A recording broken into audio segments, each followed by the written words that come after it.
सभी दोस्तों को नमस्कार। करियर फर्स्ट चैनल पर आपका स्वागत है। डिक्टेशन लिखने के लिए तैयार रहें। Ready start. महोदय, अन्य उद्योगों और प्रत्येक राष्ट्रीय गतिविधि की भांति समाचार पत्रों को भी समय समय पर बदलती हुई परिस्थितियों के अनुरूप बनना होता है। हमारे स्वाधीनता संग्राम के अवसर पर राष्ट्रीय पत्रों ने बहुत बड़ा काम किया, जिसे राष्ट्र प्रशंसा की भावना के साथ सदा स्मरण रखेगा।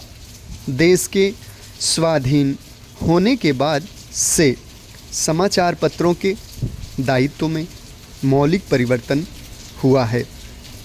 देश से विदेशी सत्ता के जाते ही शासन तंत्र राष्ट्र के प्रतिनिधियों के हाथ में आ गया। यह स्वाभाविक था कि इस परिवर्तन के बाद सभी समाचार पत्र अथवा उनमें से अधिकांश अपनी नीति पर पुनर्विचार करें।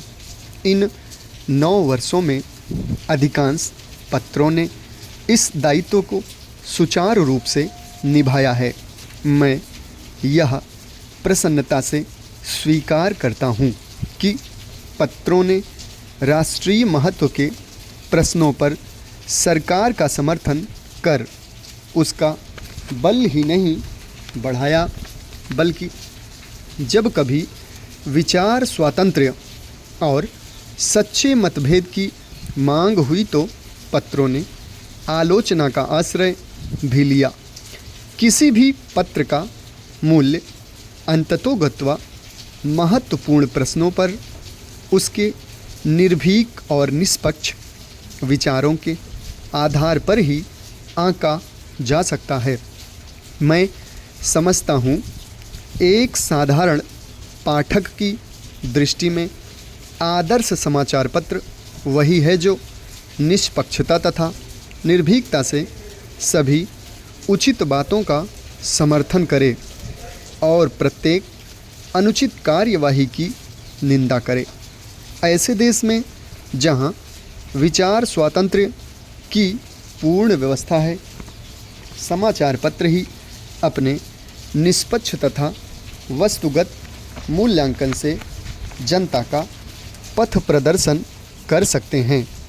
यह काम उतना ही आवश्यक है जितना जनसाधारण में संवादों का प्रसार करना। भारत में समाचार पत्र उद्योग लगभग 100 वर्ष पुराना है।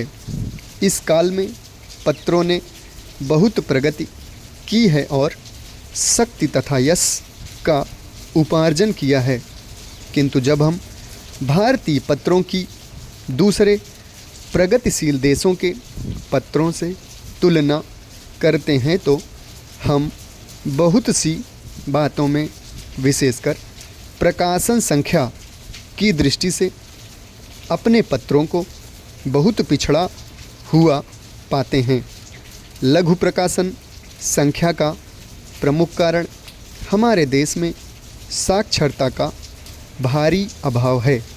यह हर्ष का विषय है कि कुछ समय से पत्रों की प्रकाशन संख्या बराबर बढ़ती जा रही है और देर सवेर उसकी दूसरे देशों के पत्रों की प्रकाशन संख्या से तुलना की जा सकेगी। यह कहना असंगत न होगा कि समाचार पत्र उद्योग दूसरे उद्योगों से कुछ भिन्न है। वास्तव में इस उद्योग और दूसरे उद्योगों में यदि कोई सामान्य बात है तो यही कि दोनों ही की गणना उद्योगों में होती है। इसके अतिरिक्त समाचार पत्रों और अन्य उद्योगों में बहुत कुछ भेद हैं।